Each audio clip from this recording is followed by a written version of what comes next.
There's no way Katt Williams has ever turned on Netflix, seen me take my shirt off, and be like, "Ha! Can't wait to see what this is. Man, this is interesting." Yeah. Rogan's got good taste in comics. Welcome back, guys. Shout out to my 100,000 regulars. What a crazy 6 months it's been. Like I said in my community post, it all started with all of you who got in at the ground level, and there are so many of you guys that are still here, so thanks for sticking around. And finally, a month after the Katt Williams interview that went viral, Tom and Bert's banked episodes have finally caught up with us. On today's Two Bears, One Cave episode, they addressed the Brogan 6 never been funny comedians. I mean, they even titled the episode, "Does Katt Williams Hate Us?" And I gotta say this up front. Credit to both Tom and Bert for addressing this head on, because out of all the Brogan comedy brats, these two are the only ones who have actually just been like, yeah, he was talking about us for sure. They didn't shy away from it like Andrew Schulz and his mental gymnastics, which I'll cover in detail towards the end of this video, and they didn't pretend like they weren't comedians like Brendan Schaub did, which was just straight up weird. You know how Rogan hides behind the fact that he's just a comedian when he finds himself in hot water? Well, Bupper took it one step further and said, "Hey, I'm not even a comedian." Wow, that was some brilliant business sharking there from Brendan. I'm a shark when it comes to business. But just so you know, before we get straight into Tom and Bert's response to Katt Williams calling them hacks, I'm working on a massive video for you guys covering the latest episode of JRE with the Sober October group, so make sure you're subscribed, otherwise you might miss out. Look out for that video towards the end of the week because that's going to be a big one.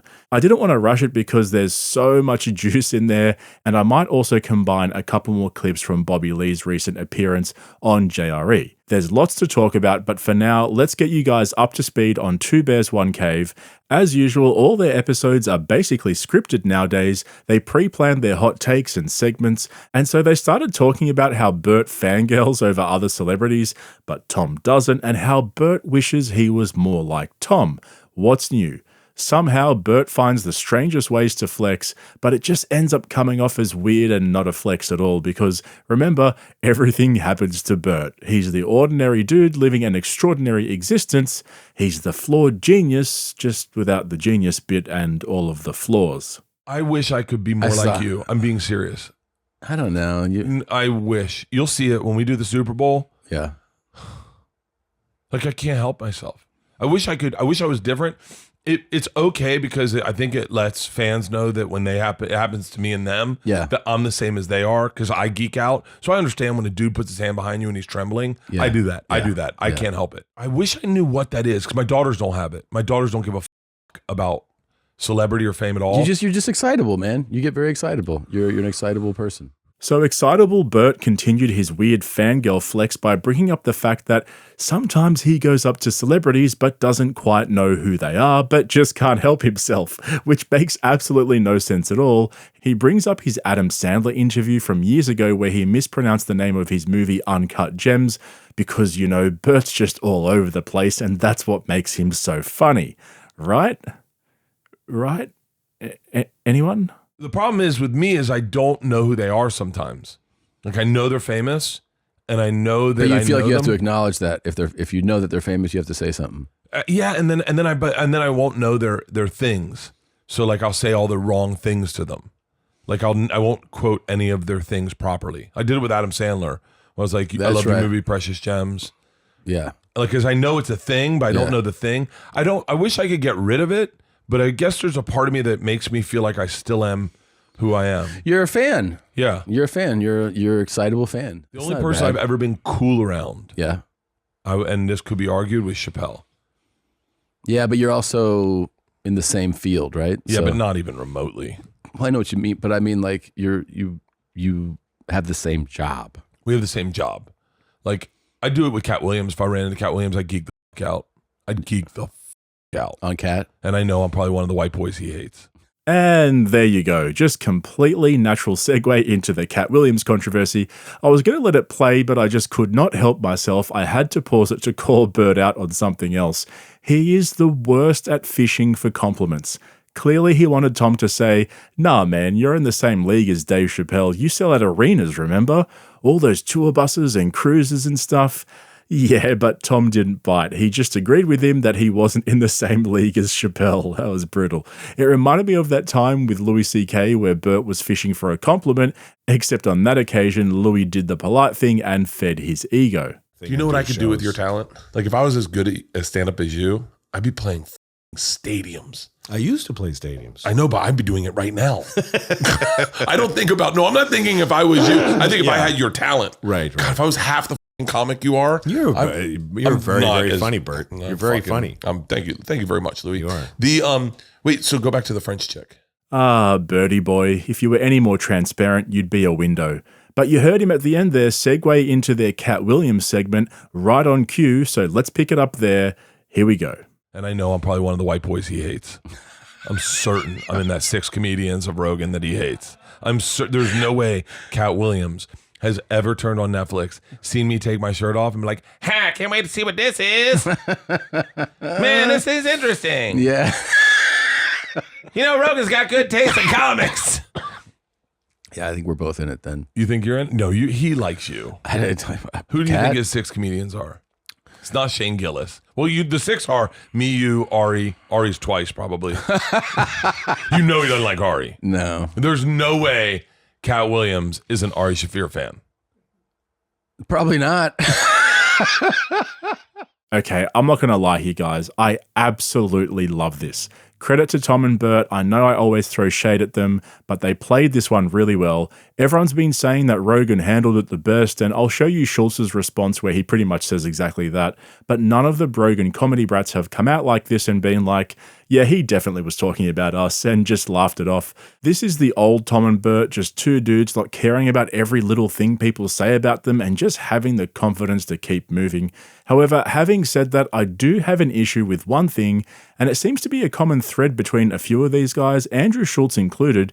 They seem to be hiding behind this whole white boy narrative. So let me give you my take on this, and you guys who are probably a little bit more clued in can let me know if I'm on the right track here. It seems to me like some of these guys are trying to discredit what Katt Williams said because he's a black comedian and therefore he's calling out Rogan for only promoting white comedians.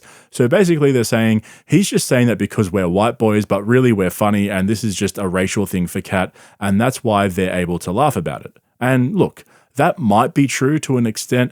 I don't know exactly what was going through Katt's head when he said that, but if Tom and Bert think that that's where it starts and stops, well, that just proves how delusional they are. I get the sense that Tom doesn't care about this as much as Bert because Tom's working on things, he's looking forward, he's trying to rebuild his reputation after all the damage he did to it last year, and so far, I'm not going to lie, he seems to be doing a pretty good job, but we'll see where he ends up with that. But these guys have to realize the reason why Katt's comments resonated so much with comedy fans is because Rogan has been pushing comedians into the stratosphere that clearly haven't been able to meet the hype due to a lack of talent. It's not about being white or black, it's simply that these guys aren't as funny as their fame and fortune would suggest. Look what happens every time any of them try to do something outside of the Rogan universe. The best example is Bert Kreischer's Machine movie. He tried to break out of the comedy podcasting universe and it fell flat on its face because the mainstream audience just doesn't know who he is. Same with Andrew Schulz when he couldn't sell his comedy special to a streaming service and then hid behind his censorship narrative. Whatever Katt Williams' agenda really was, for Bert to say he's one of the white boys he hates is simply playing the reverse racial card, which, in my opinion, is just as petty as playing it the other way. Now, that's just what I think. Like I said, some of you are probably more clued into Katt Williams' background and career. I'm just a casual watcher of his comedy here and there, so I'm not up to speed on his political angles and all of that. If you have a better insight, drop a comment below and I'll chat to you about it there.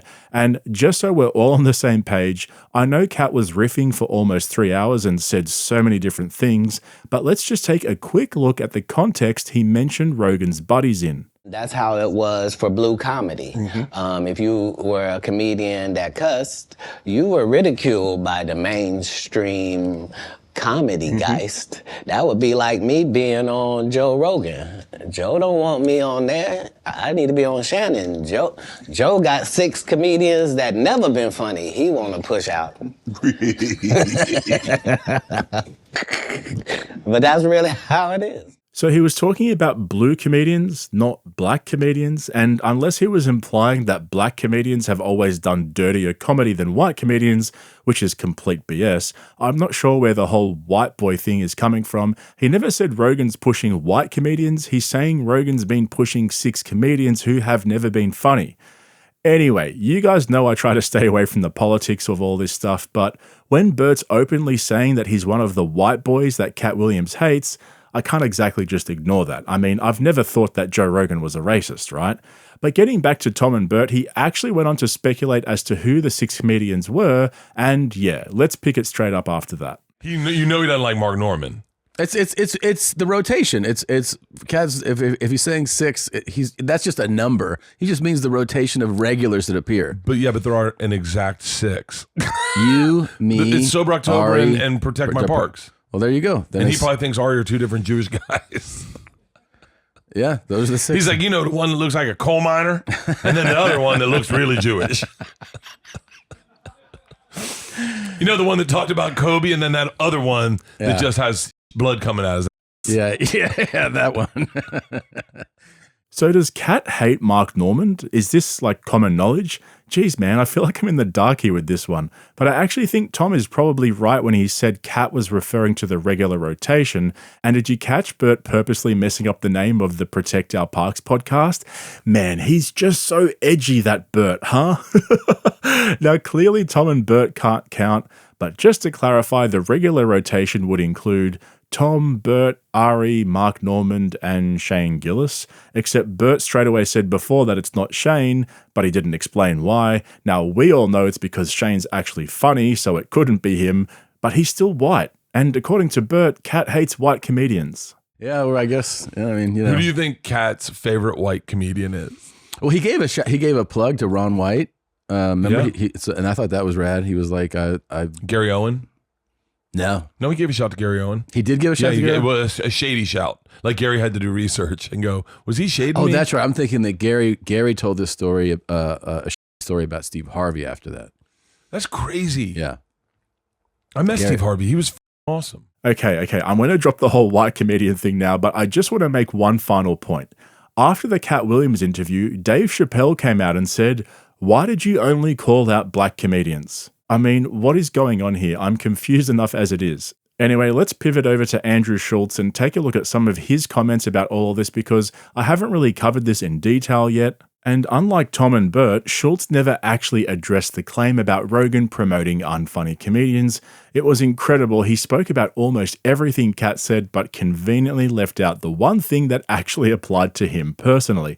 Instead, Schulz tries to spin it off as if he's figured out Katt's grand strategy because remember, Andrew's a pioneer of the comedy world. He invented crowd work and independently releasing comedy specials. So he started off by breaking down Katt's marketing master plan. Can we talk about how Katt Williams the greatest is not only one of the greatest comedians of all time, incredibly hilarious, but he is, without a doubt, the greatest marketer in the history of comedy.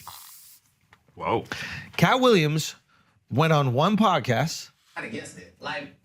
Went on one podcast, did one interview, and sold out his next tour 2 or 3 times over, I bet. I would put any amount of money down that he has a new tour that's either on sale or coming up, and that he's adding shows left and right.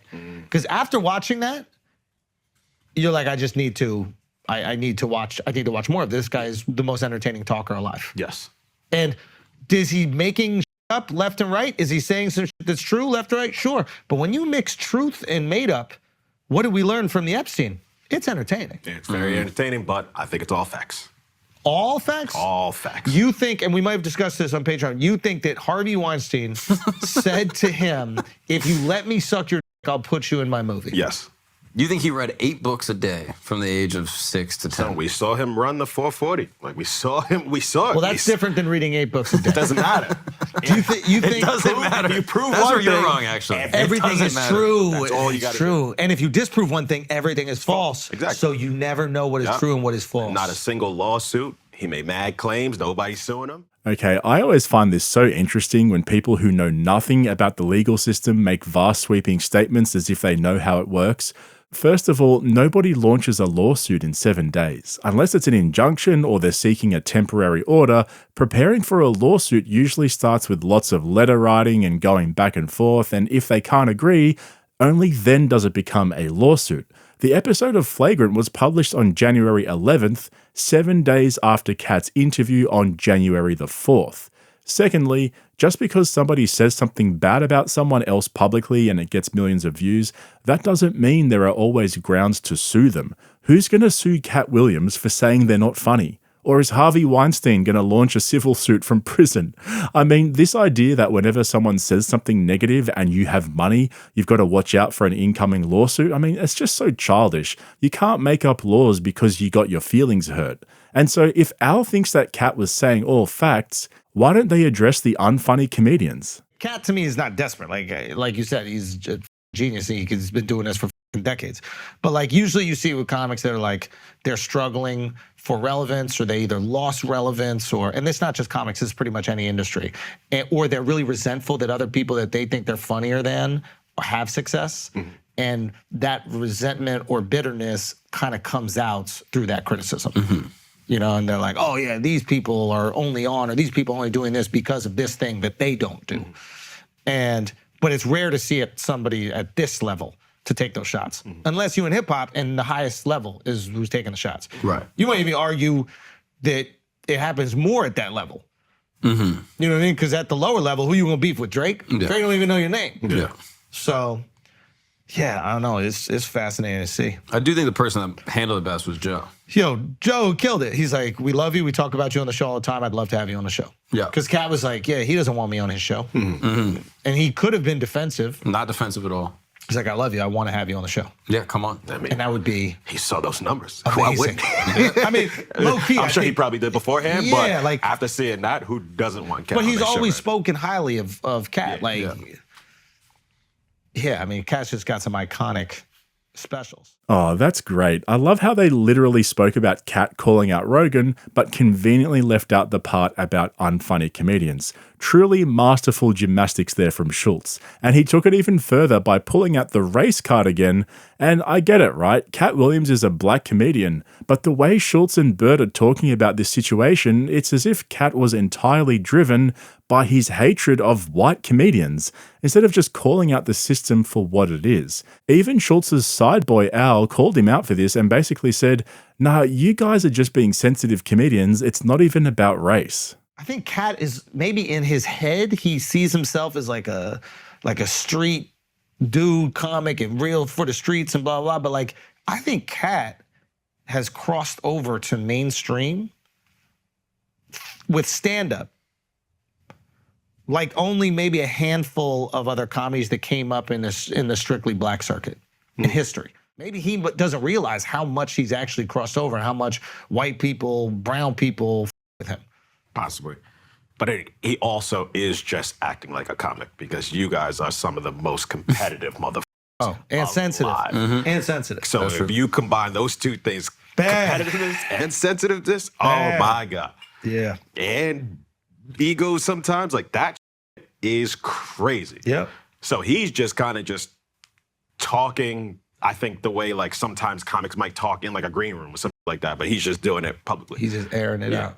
But he's so calculated. He's so smart. He knows what he's doing. That's the thing. Like, oh yeah, he absolutely knew. Yeah, and he was right. There's a couple times he chuckled to himself dirty. He's like, "Oh, I'm the greatest." he knew this was gonna go crazy. Yeah, this is the rare occasion where I actually agree with Al. Katt was just riffing for 3 hours, speaking his mind about the comedy industry and Hollywood. Sure, he was trying to be controversial and Shannon was baiting him as well, but it's always fun to watch the Brogan comedy brats do their mental gymnastics in their open therapy sessions, where they get to voice their feelings and opinions in a safe environment full of yes men. Life's good, huh? Anyway, I'm really interested to see what you guys think about the whole race card being thrown around by Bert, Schulz, and Chappelle. There's always more to the story with this stuff, so hopefully some of you can fill me in. But that's it for today. Thanks again to all of you who have supported this channel so far. You guys are the best. I hope you enjoyed this video too. If you haven't subscribed yet, consider jumping on board so you get all my uploads right there in your feed. That's it from me. I'll catch you guys in the next one. It was fun playing with you guys. We beat you. Finally. That's right. We beat you because we're friends with Joe Rogan. So the story of our careers. We didn't have to try out for a team. We got picked. Our dad owns league. We didn't do anything during this. It's like those F1 drivers are like their dads just buy the race team. It's hilarious. What you were saying? No. What? That was a fun game. It was fun.